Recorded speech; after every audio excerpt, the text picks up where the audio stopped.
Hello students. ये second lecture है motion along a straight line का। तो यहाँ पर हम मोशनल पैरामीटर्स के फर्स्ट कॉन्सेप्ट को पढ़ते हैं, that is the distance and displacement. तो first of all let me write down the distance and definition of these two. What is called distance? Distance कहलाती है that is the length of actual path, length of path. जिस path पर आप चल रहे हैं उसकी जो लेंथ है वो कहलाती है हमारी डिस्टेंस। और इससे रिलेटेड कुछ खास खास इंपॉर्टेंट पॉइंट्स हैं जिनको हम बाद में डिस्कस करेंगे, विद एग्जांपल डिस्कस करेंगे। और यहाँ पर हम लिख लेते हैं डिस्प्लेसमेंट। तो let me write down this one by the different colour, that is called the displacement. Displacement, तो in short I am writing this one displacement. तो डिस्प्लेसमेंट कहलाते हैं हमारा that is the direct distance, direct direct distance कहने का मतलब ये है कि आपने इन बिल्कुल सीधी लाइन में आप बात कर रहे हैं। Direct distance between initial and final position, initial initial and final position. तो चलिए इसको कुछ एग्जांपल्स लेकर समझते हैं। तो एग्जांपल में देखिए, आप सबसे पहले हम एक एग्जांपल चूज़ करते हैं। यहाँ पर सपोज़ आपके पास, आपको जाना है स्कूल। ये आपका घर है। यहाँ पर late me write down here, यहाँ पर आपका स्कूल घर है। ओके। तो यहाँ से आपको अपने घर पर पहुँचना है, स्कूल से आपको घर पर पहुँचना है। न्यूटन साइंस एकेडमी के बराबर में आपका स्कूल है, दैट इज़ द स्कूल। और यहाँ पर आपको अपने घर पहुँचना है। Let's suppose it is your home, this is home, H. तो अब सिचुएशन क्या होगी? बहुत कई अलग तरह की पॉसिबिलिटी है। सपोज़ अवेलेबल जो रूट है जिस पर बस या आपकी वैन को चलना है, suppose it is like that. पहले वो ऐसे पहुंचती है, फिर वो ऐसे पहुंचती है, फिर ऐसे थोड़ा और आगे पहुंचकर और वो कुछ ऐसे जाकर, सपोज़ अब टेढ़ा मेढ़ा पाथ आ गया, ऐसे जाकर ऐसे कहीं यहाँ पहुंच जाती है। तो ये हम देख रहे हैं कि जो पाथ अवेलेबल है वो पाथ ये अवेलेबल है। तो that yellow colour line will call the distance. Okay. और अच्छे से समझ लेंगे इसको जब हम कुछ एग्जांपल्स करेंगे। अब जो डिस्प्लेसमेंट हमने डेफिनेशन लिखी, डिस्प्लेसमेंट को लिखा है कि it is the direct distance between initial and final position. तो इनिशियल पोजीशन जब यहाँ से आपने चलना शुरू किया तो आप यहाँ से चलते हुए चलते हुए चलते हुए ग्रीन कलर से हम पहुँच रहे हैं, यहाँ आप अपने घर पहुँच जाते हैं। That is the displacement, this is the situation. तो यहाँ पर आप पहुँच गए। तो इनिशियल पोजीशन आपकी ये थी और फाइनल पोजीशन ये थी। तो ये direct line joining between initial and final position, ये कहलाएगा हमारा डिस्प्लेसमेंट। तो ये तो बात आपको समझ गए होंगे। अब चलते हैं वापस, जो इंपॉर्टेंट पॉइंट हैं डिस्टेंस और डिस्प्लेसमेंट से रिलेटेड, ये फिगर आप अपने ब्रेन में अच्छे से रखिएगा। तो let me write down this for you. तो देखिए, डिस्टेंस और डिस्प्लेसमेंट के लिए अगर आप बात करते हैं डिस्टेंस की, तो इनको कैटेगराइज कर लें। डिस्टेंस से रिलेटेड जो पॉइंट बनते हैं हमारे, लेट्स दिस वन, ये क्या होगी? हमेशा आप आगे चलते हैं इस एग्जांपल में या पीछे चलते हैं, घर से आगे भी जाते हैं, जैसे कि आप देख सकते हैं यहाँ पर घर से आप थोड़ा आगे भी जा रहे हैं। ये देखिए, आप घर से ऐसे जाकर आप थोड़ा आगे भी जा रहे हैं, ऐसे वापस भी आ रहे हैं, मतलब ऐसे गए और वापस भी आ रहे हैं घर की तरफ को। तो ये सिचुएशन हमारी देखने को मिलती है हमें इस केस में। तो इस केस में हम ये कह सकते हैं डिस्टेंस जो है हमारी, वो हमेशा इंक्रीजिंग होगी, ऑलवेज इंक्रीजिंग। ओके। ये हमेशा ही टाइम के साथ इंक्रीजिंग होगी। और सेकंड पॉइंट डिस्टेंस का क्या बन सकता है कि ये एक एक्चुअल पाथ जो अवेलेबल है सिर्फ उसको ही डिनोट कर सकती है डिस्टेंस। तो एक तो पॉइंट ये भी है, वैसे लेंथ ऑफ द पाथ है। तो ये हमारे पास में बनी, it is the actual path होता है हमेशा ये, actual path, actual available path या एक्चुअल पाथ, जस्ट सिंपल। तीसरी बात क्या होती है कि इसमें डायरेक्शंस कंटिन्यूसली एग्जांपल में चेंज हो रही है। That's why we can say we are not able to define the direction. तो there is no defined direction, या we can say it is the scalar quantity. Scalar quantity उसे कहते हैं जिसकी डायरेक्शन नहीं होती। तो नो डायरेक्शन मैं बहुत शॉर्ट में लिखूंगा, नो डायरेक्शन। कोई डायरेक्शन डिफाइन नहीं होती, ली नहीं जाती। अगला पॉइंट हम इसमें कंसीडर ये कर सकते हैं कि ये हमेशा पॉजिटिव होती है, कभी भी ये नेगेटिव नहीं होती। कभी भी हमेशा हम इसे पॉजिटिव से ही डिफाइन करेंगे। और पॉइंट जैसे ही मेरे दिमाग में आएंगे, आई टेल यू। तो अब हम बात करते हैं डिस्प्लेसमेंट की। तो डिस्प्लेसमेंट के लिए आप देखिए, ये इंक्रीजिंग हो सकती है, डिक्रीजिंग हो सकती है। इट इज़ इंक्रीजिंग और डिक्रीजिंग, इंक्रीजिंग और डिक्रीजिंग। ये डिक्रीजिंग और इंक्रीजिंग हो सकती है। और ये ज़रूरी नहीं है कि एक्चुअल पाथ अवेलेबल हो। एक्चुअल पाथ तभी अवेलेबल हो सकता है कि मान लिया आप यहाँ पर खड़े हैं और बस यहाँ पर आपको जाना है और सिर्फ यही एक्चुअल पाथ अवेलेबल है, तो इस केस में डिस्टेंस और डिस्प्लेसमेंट बराबर हो जाएंगी। यही हमारी डिस्टेंस बनेगी और यही हमारा डिस्प्लेसमेंट बनेगा। तो पॉसिबिलिटी सिर्फ इसी की है कि जब आप एक ही डायरेक्शन में सिर्फ मतलब एक ही पाथ अवेलेबल है और वो बिल्कुल सीधा हो, तभी डिस्टेंस और डिस्प्लेसमेंट पॉसिबल है, मतलब बराबर होना पॉसिबल है। एक्चुअल पाथ तभी होना पॉसिबल है। तो मेनली क्या रहा है कि इंक्रीजिंग भी हो सकती है, डिक्रीजिंग भी हो सकती है, और एक्चुअल पाथ हो भी सकता है, नहीं भी हो सकता है। अगला पॉइंट हमारे पास में ये हो सकता है कि ये इसकी डायरेक्शन फिक्स होती है। इसकी डायरेक्शन डिस्प्लेसमेंट की होती है इनिशियल पोजीशन से फाइनल पोजीशन की तरफ। तो let me write, direction from initial point to final point. Initial point या पोजीशन ज़्यादा अच्छा वर्ड रहेगा, पोजीशन टू फाइनल पोजीशन।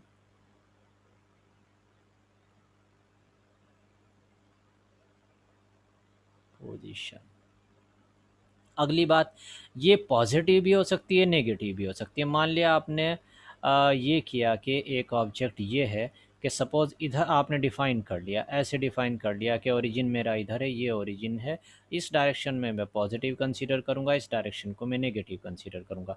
तो कोई पर्सन ओ से यहाँ पहुँचता है ए पोजीशन पर, तो हम कहेंगे कि ये पॉजिटिव है। और दूसरा कोई बंदा यहाँ पहुँचता है तो हम कहेंगे नेगेटिव है। तो सपोज़ ये 2 मीटर पॉजिटिव पहुँचा, ये 1 मीटर नेगेटिव पहुँचा, तो ये पॉजिटिव और नेगेटिव दोनों पॉसिबिलिटीज़ हैं। We will write down here positive और नेगेटिव, दोनों पॉसिबिलिटीज़ इसमें हैं। तीसरी बात, इंक्रीजिंग भी हो गया और ये भी सिचुएशंस हमारे पास में आ गई, और पॉजिटिव नेगेटिव वाली बात भी आ गई। तो आई थिंक ये बात आपको समझ आ गई होगी। Let's take some example to understand about it more, like the distance और डिस्प्लेसमेंट क्या है। इसको और अच्छे से समझने के लिए हम कुछ एग्जांपल कंसीडर करते हैं। तो पहला एग्जांपल मैं कंसीडर कर रहा हूँ, दैट इज़ द, सपोज़ कोई पर्सन है और वो मूव कर रहा है किसी सर्कुलर पाथ के ऊपर। तो दैट इज़ एन एग्जाम्पल। ये कोई पर्सन है जो सर्कुलर पाथ के ऊपर मूव कर रहा है। ओके, यहाँ से इसने चलना शुरू किया ए पोजीशन से। सपोज इसकी जो रेडियस गिवन है R, that is 14 meter, that is. तो ए से क्वार्टर ऑफ द सर्किल पर यहाँ पर ये पहुँच गया, this is quarter of the circle, यहाँ पर पहुँच गया। Let's this point is B. तो यहाँ से यहाँ तक जब ये पहुँचता है तो इसने सिर्फ ये डिस्टेंस कवर अप की है। तो हमारी जो डिस्टेंस बनी वो सिर्फ ये बनी, सर्कुलर पाथ पर चल रहा है तो ये हमारी डिस्टेंस बनी। तो हम निकालना चाहते हैं ए से बी को पहुँचने के लिए हम निकालना चाहते हैं डिस्टेंस। तो डिस्टेंस बनी quarter part of the circle, that is 2πr upon 2। तो आप पाई की वैल्यू 22/7 रख दीजिए। Late me write down 2πr/4, sorry for that, 2πr/4, because quarter circle चला है। That will B 2 × 22/7 into radius 14/4, तो दैट इज़ 4। तो हम देखते हैं ये कट गया, that will B finally coming, that will B 28 कटा 22 मीटर। ये हमारी डिस्टेंस आई है। और इसी केस में अगर ए बी पर ही पहुंचने के लिए हम डिस्प्लेसमेंट की कैलकुलेशन करना चाहते हैं, तो डिस्प्लेसमेंट हमारे पास में क्या आएगा, that will be just this line direct joining from here to here. ये हमारे पास में डिस्प्लेसमेंट आएगा ए बी। तो that direct line, that will be, there is a, you can say, यहाँ पर हमारे पास में एक isosceles and right angle triangle है। तो ये भी आर है आपके पास में, ये भी आर है। पाइथागोरस थ्योरम को आप यूज़ कर सकते हैं। तो ये बनेगा r√2 पाइथागोरस थ्योरम से, यानी r² + r² का रूट। और आर की वैल्यू आपने 14 रखनी है बिकॉज 14 गिवन है, तो 14√2 meter. That is the answer of this part of the question. तो ये फर्स्ट पार्ट था हमारे पास में। और एक चीज़ और बताना चाहूँगा मैं, because there is important in future in physics actually. तो अगर आपके पास में कोई आइसोसेलेस ट्रायंगल होता है और वो राइट एंगल ट्रायंगल है, दो ट्रायंगल मैं आपको बताने जा रहा हूँ। ये हमारे पास में सपोज ए है, ये भी हमारे पास में ए है। तो पाइथागोरस थ्योरम से ये 90 डिग्री है, पाइथागोरस थ्योरम से हाइपोटेनिस जो इसका आता है, रट लो आप इस चीज़ को, a√2 आता है। और ये भी हमें पता चल जाता है कि ये 45 डिग्री, दोनों ही एंगल 45 होते हैं। एक और दूसरा ट्रायंगल जो फिजिक्स में बहुत ज़्यादा यूज़ होता है वो होता है हमारा 3-4-5 ट्रायंगल। तो 3-4-5 ट्रायंगल अगले जो चैप्टर्स हैं उनमें बेहद उसका इस्तेमाल है। राइट एंगल ट्रायंगल है हमारा ये हमने कुछ इस तरह से बनाया।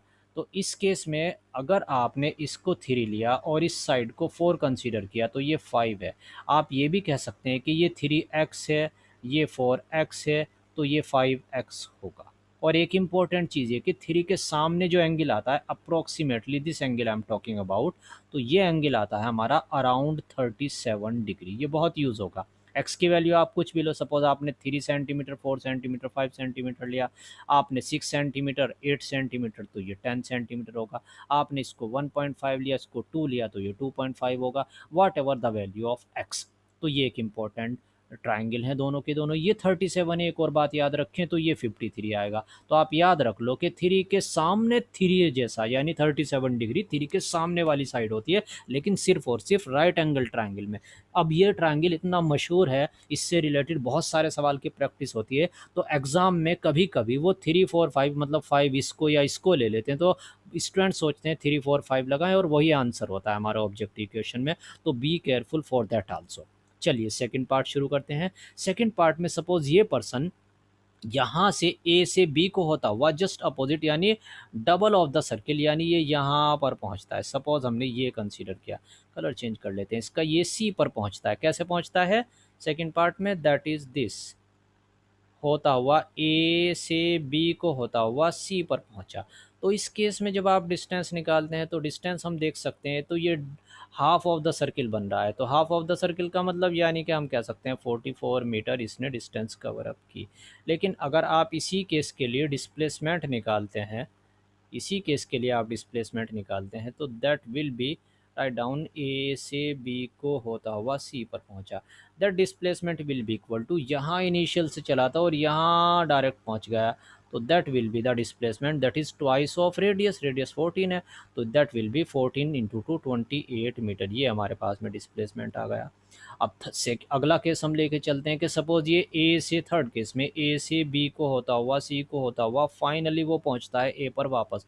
तो let me write down, A B C और फिर ए पर पहुंच गया।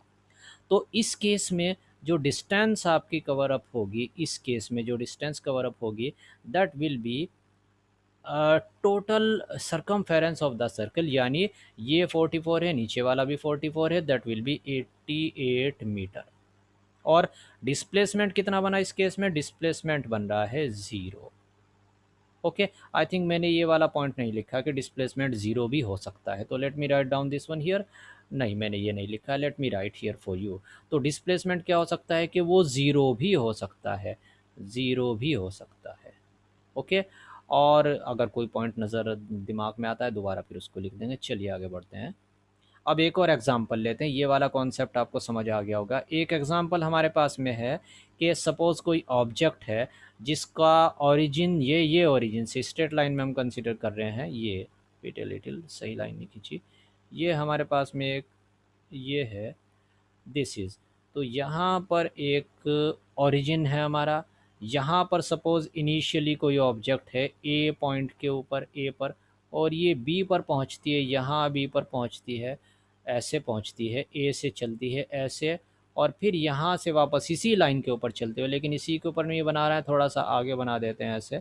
तो ये ऐसे चलती हुई पर्पल लाइन के अलोंग चलती हुई यहाँ पर पहुँच जाती है, that is suppose C point, यहाँ पर पहुँच जाती है, that is the direction of the motion. ये ऐसे यहाँ पर सी पर पहुँच गई। इनकी पोजीशन को डिफ़ाइन कर लेते हैं। ए सपोज़ हमारा 10 मीटर की दूरी पर है, ये सपोज़ 25 मीटर है, और ये हमारा सपोज़ लेट्स टेक 8 मीटर की दूरी पर है। तो ये नेगेटिव डायरेक्शन में इधर हमारे पास में है। तो इस केस में सपोज़ पर्सन ए से सी पर पहुंचता है और अपने पाथ को, इसी पाथ को चलते हुए, तो हमें फाइंड आउट करना है, फाइंड, ये एक एग्जांपल लिया हमने, दैट इज़ एन एग्जांपल। तो इसमें हमें फाइंड करना है, फाइंड डिस्टेंस एंड डिस्प्लेसमेंट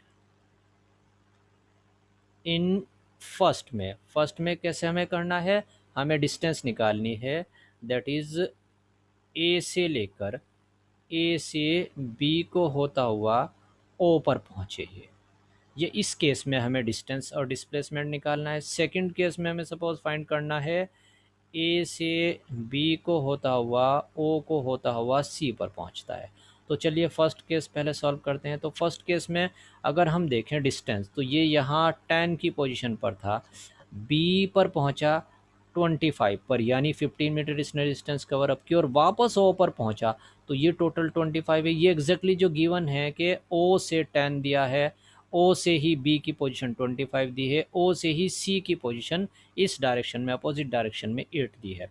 तो चलिए निकालते हैं। फर्स्ट पार्ट में क्या हुआ, ए से चला, स्टार्टिंग पोजीशन थी, ए से चला 25 पर पहुंचा, 10 पर पहले था, 25 पर पहुंचा, यानी 15 मीटर की डिस्टेंस कवर अप की। फिर वापस ये ओ पर आया, यानी बी से डायरेक्ट ओ पर आया, और बी की पोजीशन 25 है। It means that we can say जो डिस्टेंस हमारी बनी इस केस में, डिस्टेंस फर्स्ट केस की जो डिस्टेंस बनी वो बनी आपकी, that will be 25 minus 10, that is 15, and plus 25, that will be 40 meter. ये इनिशियल मीटर में, सपोज ये सारे के सारे डेटा मीटर में गिवन है। अब उसके बाद हम कहते हैं डिस्प्लेसमेंट कितना हुआ। तो डिस्प्लेसमेंट कितना होगा इस केस में, इनिशियल पोजीशन वो यहाँ पर था, पहुँचा कहाँ पर है, यहाँ पर है। तो आप क्या कह सकते हैं कि ये इस सिचुएशन में 0 पर पहुंच गया, और कहाँ से पहुंचा है, 10 से पहुंचा है। तो आप बोलेंगे इसको इस डायरेक्शन में, क्योंकि इस डायरेक्शन में पहुंचा है, ये पॉजिटिव हमने कंसीडर किया, वो पहुंच इधर रहा है, तो आप कहेंगे 0 minus 10, that will be minus 10 meter. ये इसका डिस्प्लेसमेंट हो गया। अब सेकंड पार्ट हम इसका सॉल्व करते हैं। तो सेकंड पार्ट के लिए आप देखिए, that is the second part. Second part में हम बोलते हैं कि ए बी ओ सी, यानी ए से चला, बी को होता हुआ, ओ को होता हुआ, वापस सी पर पहुंचा।